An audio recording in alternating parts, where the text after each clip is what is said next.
Mate, strap yourself in because this yarn is about to get spisher than a dodgy kebab at 3 am after a night out in Sydney. You know that feeling when a politician swears blind they've got it under control, but the reality is messier than your mate's sharehouse kitchen? That's exactly where we're at right now with Albanese-Minns and the whole circus that's playing out in Canberra and beyond. And trust me, this isn't some quiet backroom squabble. This is shaping up to be one of the most explosive political dramas we've seen in yonks. Before we tear into this Albanese-Minns meltdown, where Albo ghosts his own premier, Minns looks like the only adult in the room, and Susan Lelay circles like a hawk, smash that like button harder than the government torches another billion on failed policies. Subscribe if you're done with leaders who can't even keep their own party together. And grab the "Can I vote for a kangaroo" shirt, links in the description. See, here's the stitch up. Donald John Trump, yeah, the bloke who somehow found his way back into the White House as the 47th President of the United States, is back making headlines with his usual blend of chaos and showmanship. But here in Australia, our mob can't even agree on whether we should keep flogging smokers with sky-high taxes or actually listen to what people like Minns are saying. And honestly, when you've got the Premier of NSW begging the Prime Minister for what he literally calls a common-sense chat, you know the nation's gone completely off its rocker. Picture this. Minns has come out swinging, saying Albo's obsession with hiking tobacco excise is backfiring so hard it's funding organized crime, torching tobacconists, and carving billions out of the federal budget. The numbers don't lie. Revenue from tobacco tax has plunged from over $16 billion down to around $7 billion, even though taxes keep climbing. Where's the cash going? Straight into the pockets of the black market boys who are laughing all the way to the bank. And yet Albanese, with his smug grin and polished spin, acts like he can't hear the fire alarms going off. Now here's where it gets juicy. Susan Lelay, who just made history as the first woman to lead the Liberal Party, is circling like a shark that smells blood in the water. She's not just opposing Albanese for the sake of it, she knows the whole country's cranky about cost of living, and now she's got Minns, a Labor Premier, publicly tearing strips off the Prime Minister.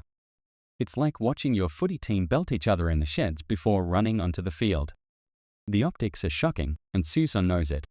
Every time Minns opens his mouth, Albanese looks weaker, and Lelay just has to stand back, sip her flat white, and say, "Told you so." But let's not forget the global backdrop. While we're bickering about smokes and taxes, Trump's back in Washington making the world more unpredictable than a Melbourne spring. And here's the kicker. Albo's desperate to look like a serious statesman when he's rubbing shoulders with world leaders. But how's he supposed to do that when his own backyard is on fire, literally, with tobacconists being torched because they refuse to stock illegal smokes?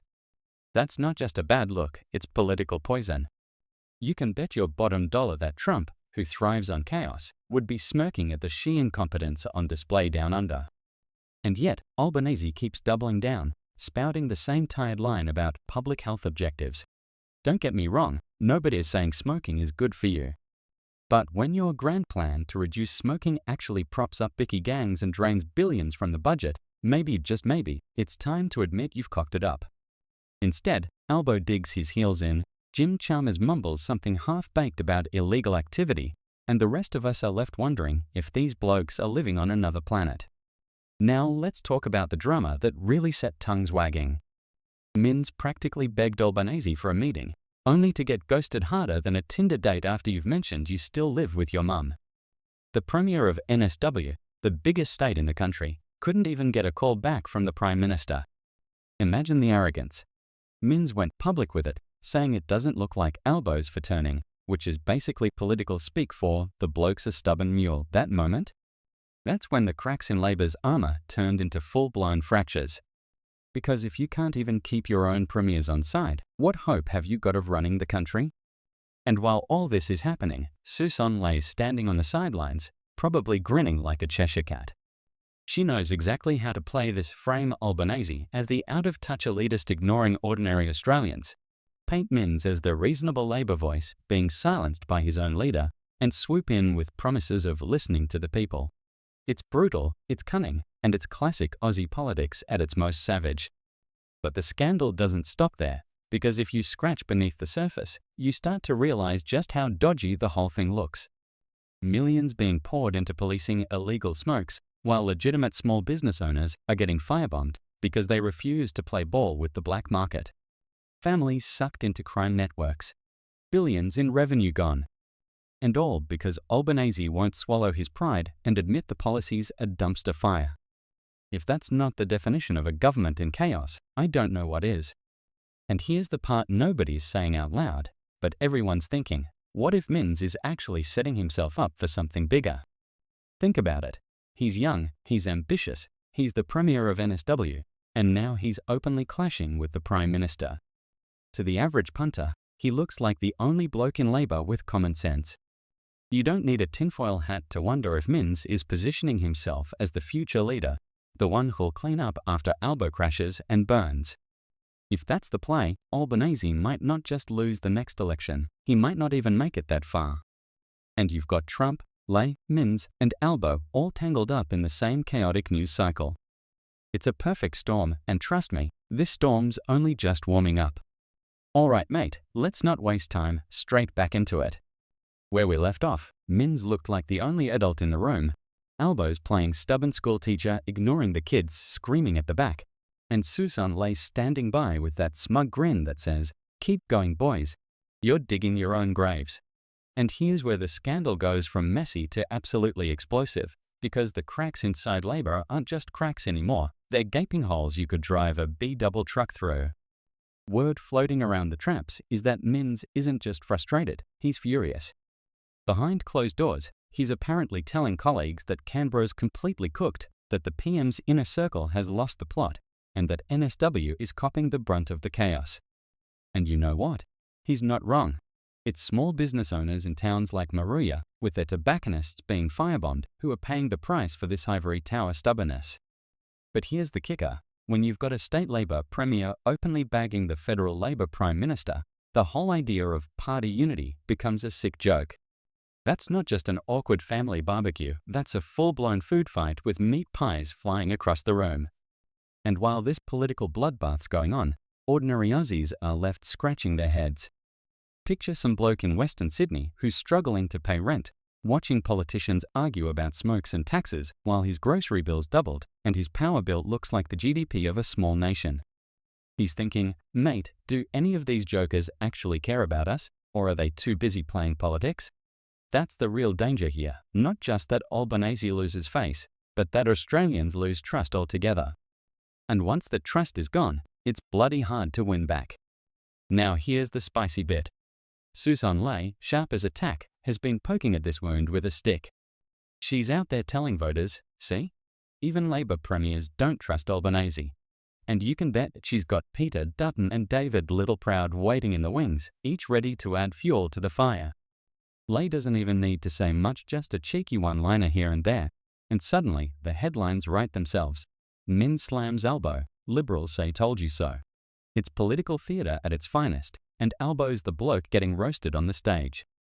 But let's zoom out for a second, because this isn't happening in a vacuum. You've got Donald Trump, back as president, tearing up trade deals, calling allies weak, and making the world stage a circus again. Australia's stuck in the middle, trying to keep Uncle Sam happy while juggling our ties with China. And while the global chessboard's on fire, our PM's biggest fight is over whether smokes should cost $50 a pack. It's laughable, but it's also bloody tragic, because it makes us look like amateurs at a time when we need steady hands the most. And that's where the whispers start. The whispers that maybe Minns isn't just challenging policy, maybe he's testing the waters for something bigger. Think about it. He's young, charismatic, runs the biggest state in the country, and is now openly defying the Prime Minister. That's not just gutsy, that's a straight-up leadership audition. You can almost hear the conversation happening in Labour's backrooms. If Albo keeps tanking, who's our plan B?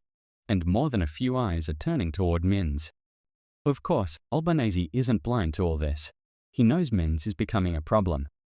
That's why you're starting to see these little digs at Albo's allies briefing the media, saying Minns doesn't understand federal policy, painting him as naive, even suggesting he's only doing this to boost his profile.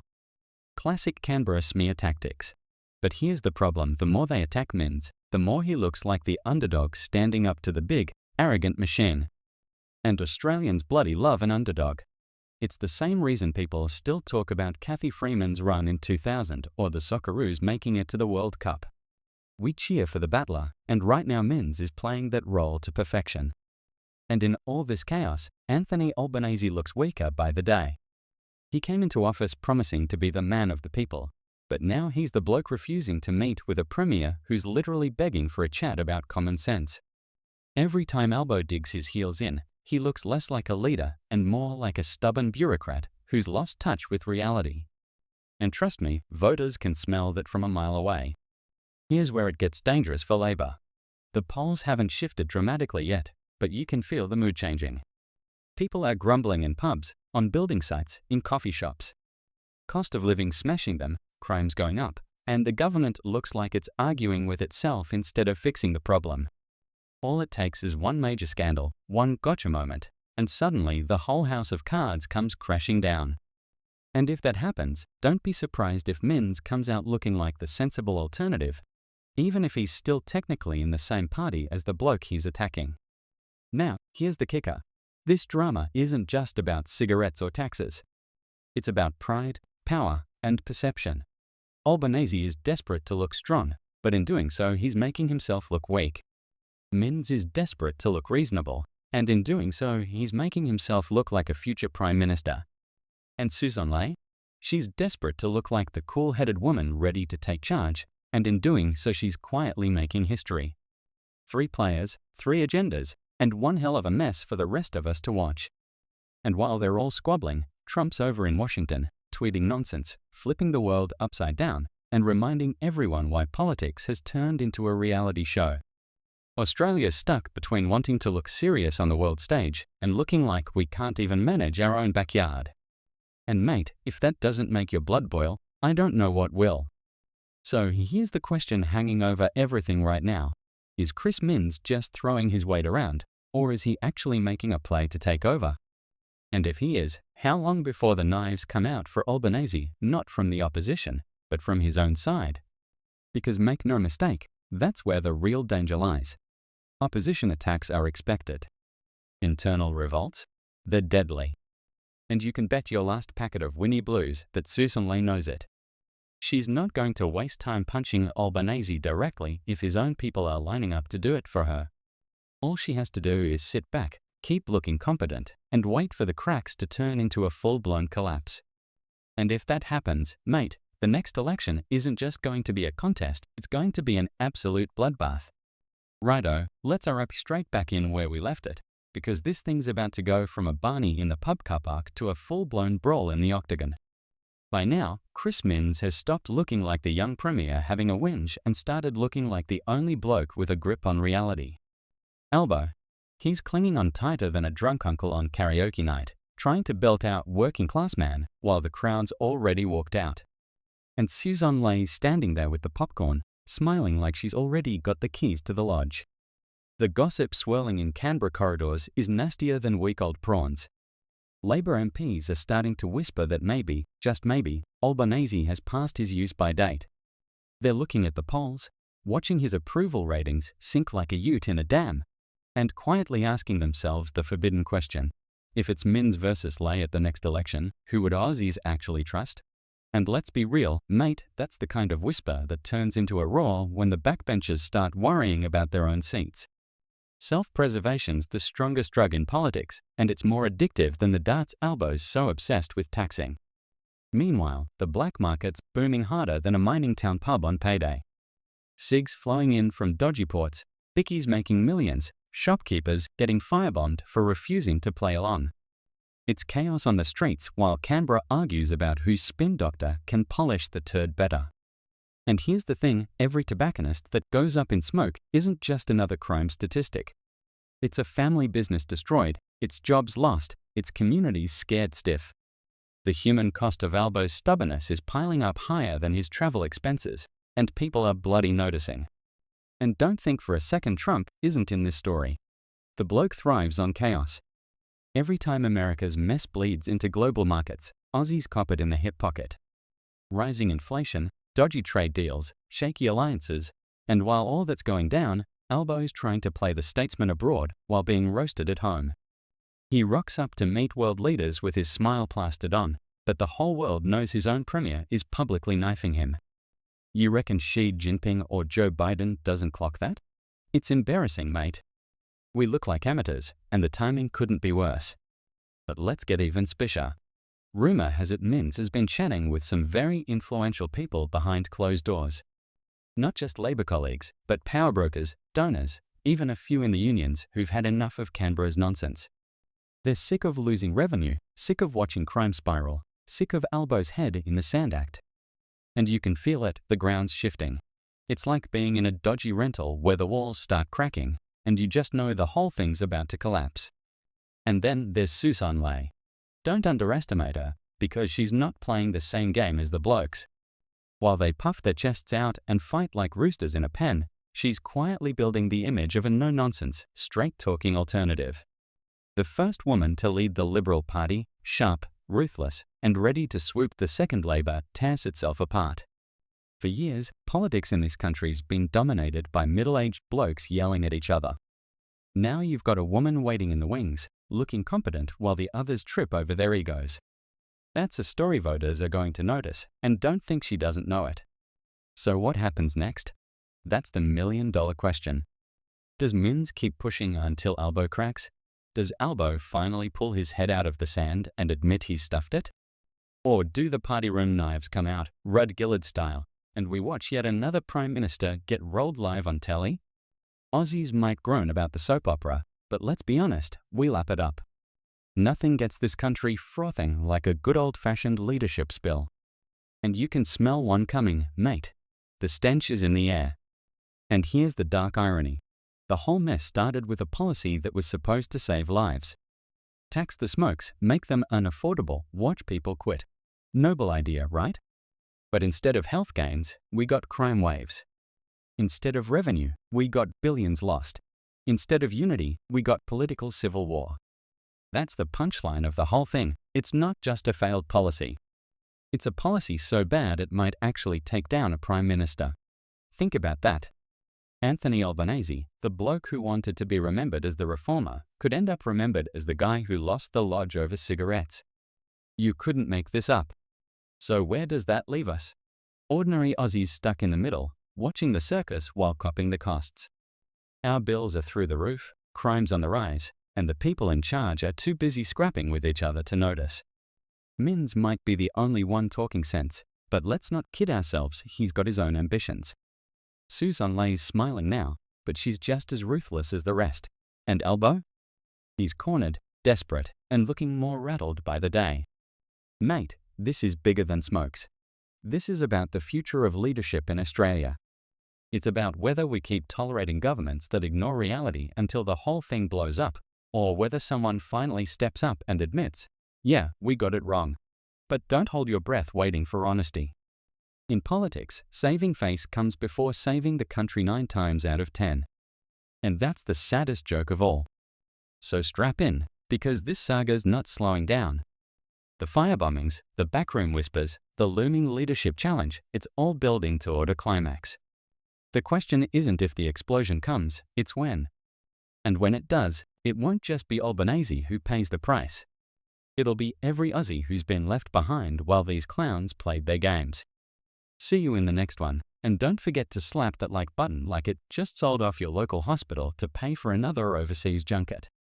Oi, and if you're really fired up, grab the "Can I vote for a kangaroo" shirt, wear it to the next rate hike meeting, the next protest, or just your local cafe when you're forking out $9 for a flat white while wondering why your tax dollars are fixing someone else's country instead of ours.